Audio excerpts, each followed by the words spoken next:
ایک ایسی بات آپ کی خدمت میں جو یوں سمجھ لیں کہ ہے کڑوا سچ، بہت ہی کڑوا۔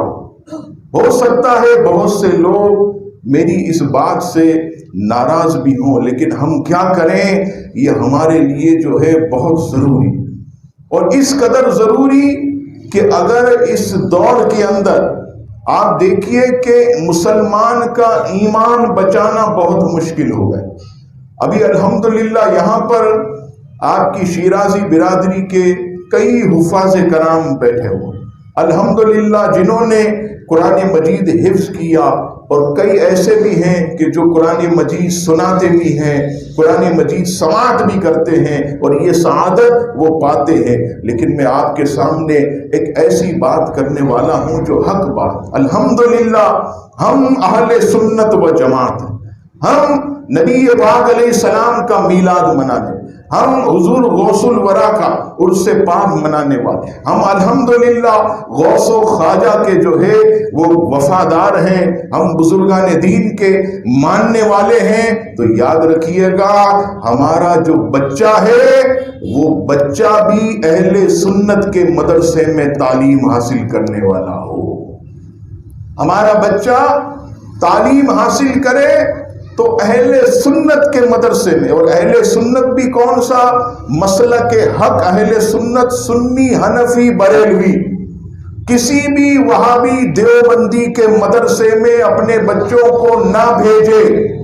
اور یہ بھی یاد رکھیے گا کہ آج یہ بھی آواز آتی ہے، مولانا صاحب ہمارے مدارس میں وہ معیار نہیں ہے، ہمارے مدارس میں اس طرح کلام نہیں پڑھایا جاتا جس طرح وہاں بھی دیوبندی پڑھاتے ہیں۔ میں آپ سے ایک بات عرض کروں، ایمان سب سے بڑی دولت ہے۔ قرآن مجید سکھانے کے چکر میں اگر ایمان چلا گیا تو پھر کیا ہوگا؟ میں آپ کو مسلم شریف کی جو ہے وہ حدیث سناتا ہوں۔ سرکار کریم علیہ الصلوۃ والسلام اللہ اکبر کچھ تقسیم فرما رہے تھے، اتنے میں ایک شخص آیا، حضرت خالد ابن ولید روایت کرتے ہیں، وہ کون تھا؟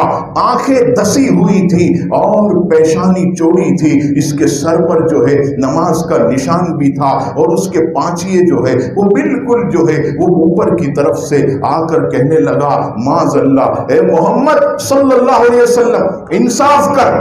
سرکار جلال میں آ گئے، سرکار فرماتے ہیں، ارے بدبخت، اگر میں انصاف نہیں کروں گا تو کون کرے؟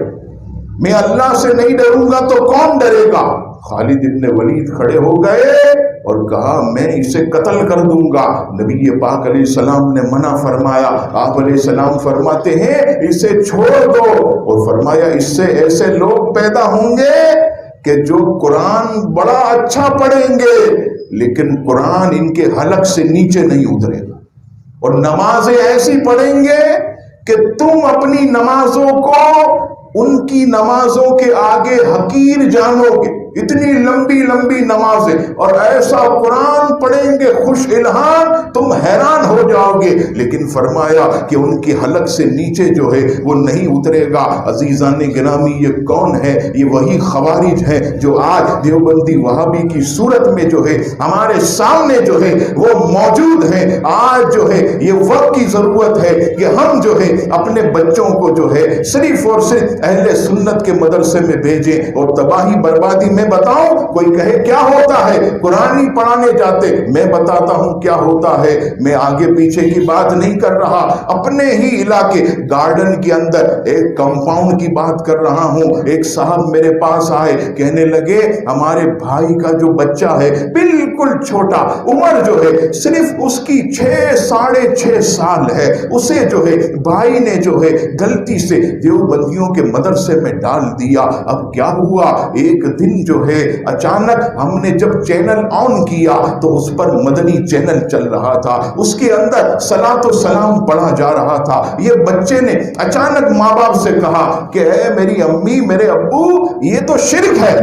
اب جو ہے ماں باپ پریشان ہو گئے کہ یہ بچہ 6.5 سال کی عمر ہے، یہ کیا بول رہا ہے؟ یہ صلاۃ و سلام کو دیکھ کر، یہ سب جھنڈیوں کو دیکھ کر کہتا ہے یہ شرک ہے۔ ماں باپ کہنے لگے بیٹا یہ تجھے کس نے بتایا؟ کہنے لگا ابا میں جس مدرسے میں جاتا ہوں وہاں یہ سکھایا جاتا۔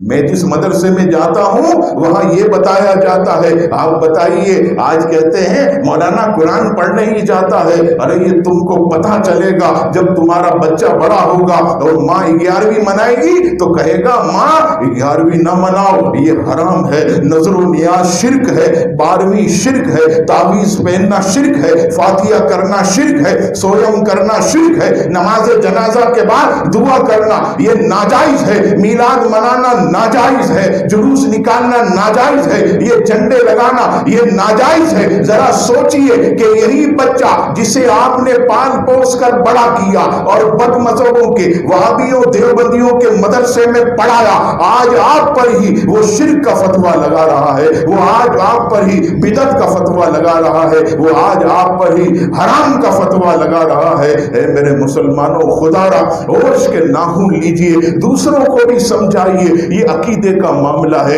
ایمان سے بڑھ کر کوئی دولت نہیں ہے۔ یہ بھی میں نے دیکھا کہ آج بھی کئی ایسے گھرانے کہ جن کے بچے ان کے مدرسے میں پڑھے، آج جو ہے سب کے سب بھائی وہابی دیوبندی ہو چکے، ایمان بالکل گیا اور بالکل عقیدے سے چلے گئے۔ تو میری سب سے گزارش ہے، اگر آپ کا بچہ جاہل ہے تو میں کہتا ہوں کہ ان کے مدرسے میں سے پڑھانے سے تو اچھا ہے کہ وہ جاہل ہی رہے، ایمان تو کم از کم سلامت رہے گا، لیکن ایمان جو ہے وہ چلا جاتا ہے۔ ہمیں ایسی تعلیم جو ہے وہ نہیں چاہیے۔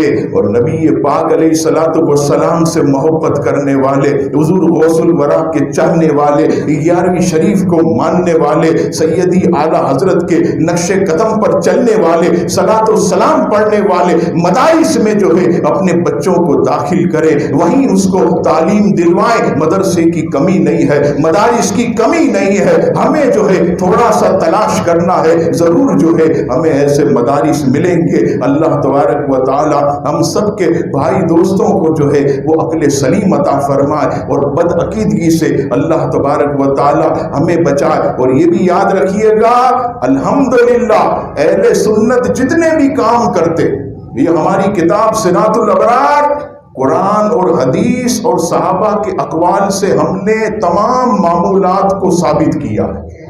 تمام معمولات کو ہم نے قرآن حدیث کے 12ویں منانا یہ کہاں لکھا ہے، 11ویں منانا کہاں ہے، ایصال ثواب کہاں ہے، برسی منانا کہاں ہے، عرس منانا کہاں سے ثابت، حضور کے میلاد پر جلوس نکالنا کہاں سے، یہ سب اس میں موجود ہے الحمدللہ۔ اور اس کا آج تک کوئی جواب نہیں دے سکا۔ تو میں صرف آپ سے یہ درخواست کروں گا کہ اپنے بچوں پر نظر رکھیں، ان کو بد مذہبوں کی صحبت میں بھی نہ بیٹھنے دیں، ورنہ پوری نسل خراب ہو جاتی ہے، پوری نسل تباہ ہو جاتی ہے۔ اور ہمارا بچہ تو کیسا ہو اور کس مدارس میں جائے، تفسیر کبیر میں امام رازی رحمت اللہ علیہ پہلی جلد صفحہ نمبر 374 پر روایت نقل کرتے ہیں کہ حضرت موسیٰ علیہ السلام ایک قبرستان سے گزرے، کیا دیکھا کہ اس قبر میں سخت عذاب ہو رہا، تھوڑے عرصے کے بعد پھر اسی قبر کی طرف سے گزرے، اللہ نے ایسی آنکھیں دی، اب جب دیکھا تو اس کی قبر پر اللہ کی رحمت کی بارش ہو رہی ہے۔ حضرت موسیٰ علیہ السلام حیران، امام فخر الدین رازی تفسیر کبیر میں لکھتے ہیں، حیران ہو کر عرض کرنے لگے، مولا آپ تو کلیم تھے، اللہ سے کلام کرتے تھے، مولا ابھی کچھ عرصے پہلے گزرا تو عذاب ہو رہا تھا، اور اب جب گزرا تو تیری رحمت برس رہی ہے، مولا کیا وجہ ہے؟ رب کریم فرماتا ہے، موسیٰ جب اس بندے کا انتقال ہوا تو اس کی بیوی حاملہ تھی، اس کے بیوی کے پیٹ میں اس کا بچہ تھا، آج اس کا بچہ اتنا بڑا ہو گیا، اور جب بڑا ہوا تو مدرسے میں گیا ہے، اور آج مدرسے میں اس کے بچے نے یہ پڑھا، بسم اللہ الرحمن الرحیم۔ اے موسیٰ ایسا کیسے ہو سکتا ہے کہ جس کا بچہ دنیا میں مجھے رحمان اور رحیم کہے اور اس کے باپ کو میں قبر میں عذاب دیتا ہوں؟ تو میں نے اس کے بیٹے کے رحمان رحیم ہونے کی وجہ سے میں نے اس باپ کی بخشش و مغفرت کر دی۔ آپ بتائیے عزیزان گرامی، اگر حق مذہب اور حق مسلک کے ہم مدارس میں پڑھائیں گے تو ہماری اولاد جو ہے مرنے کے بعد بھی ہمارے لیے دعا کرے گی، ورنہ کیا ہوتا ہے جن کی اولاد وہاں بھی دیوبندی ہوئی، ارے مر گیا مردود، فاتحہ نہ درود، کائے کا سوئم، کائے کا، ارے جلدی نکالو اس کو، نماز جنازہ کے بعد دعا بھی نہیں۔ پہلے کہتے تھے حضور سے مانگنا شرک، غوث اعظم سے مانگنا شرک، خواجہ صاحب سے مانگنا شرک، اب کو کہتے نماز جنازہ کے بعد اللہ سے مانگنا بھی ناجائز۔ یہ جنازہ السلام علیکم ورحمۃ اللہ ایسے اٹھا کر ایسے بھاگ رہے جیسے کسی نے کتے پیچھے چھوڑے ہوئے۔ یہ دیکھیے آپ، یہ حال ہے۔ اگر آپ اسی مدرسے میں پڑھائیں گے تو پھر دیکھ لیجئے گا، اور الحمدللہ آپ کی اولاد اگر سنی صحیح العقیدہ ہوگی، الحمدللہ آپ دیکھیے وقت دیکھ لیجئے کتنی منٹوں میں الحمدللہ کتنے قرآن ختم ہو گئے۔ عبدالحمید بابا علیہ رحمہ کی اہلیہ کی قبر میں خدا کی قسم اللہ کا نور برس رہا۔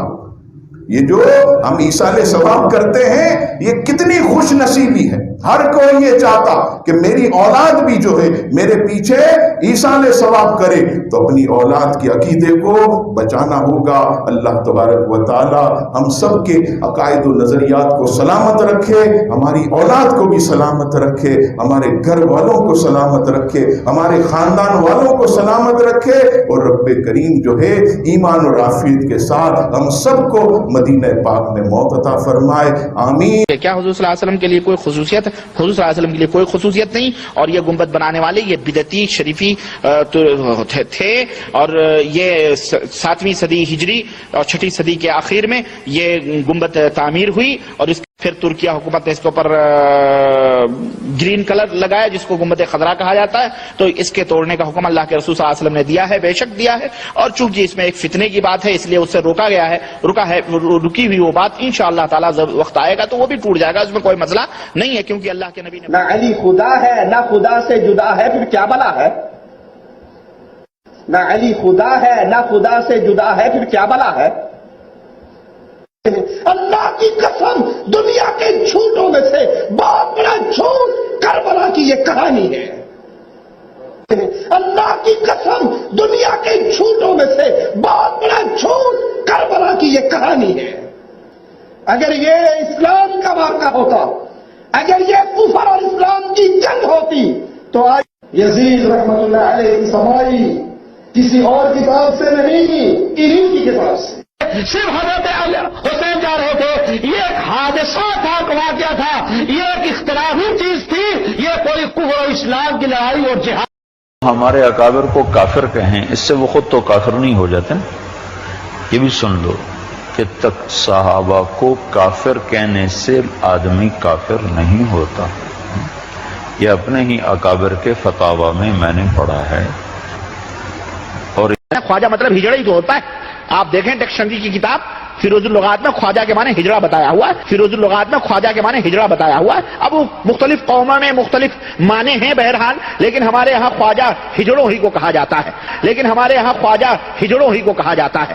چنانچہ ہمارے یہاں جو ہیں اجمیر شریف میں جو خواجہ غریب نواز ہیں، اجمیر شریف میں جو خواجہ غریب نواز ہیں، اللہ کی قسم بتا رہا ہوں، مجھ سے تو باقاعدہ اس نے بیان دیا کہ وہ پورے ہجڑے اور ہندوستان، پاکستان، بنگلہ دیش سے ٹرینیں ان کے لیے فری ہوتی ہیں، اور یہ رجب کا مہینہ آ رہا ہے، یہ آج جمادی الثانی ہے نا، یہ رجب 6 رجب کو ان کا عرس شروع ہوگا، اور آج ہی سے بھیڑ شروع ہوگی، اور چاروں طرف سے وہ ڈھولے ڈپڑیاں لے کے سارے ہجڑے وہاں جمع ہوتے ہیں، اور ان سے کہا جائے تو کہتے ہیں کہ جی ہماری قوم کے لوگ تھے، ہماری قوم کے حضرت تھے، ہماری قوم کے حضرت تھے، ہم ہی نہیں، اگر عرس میں حاضر ہوں گے تو ہماری برادری کے لوگ ہمیں نکال۔ خواجہ، یہ خواجہ جس کا معنی میں نے بتایا ہے، خواجہ کے معنی ہجڑے ہی ہوتے ہیں۔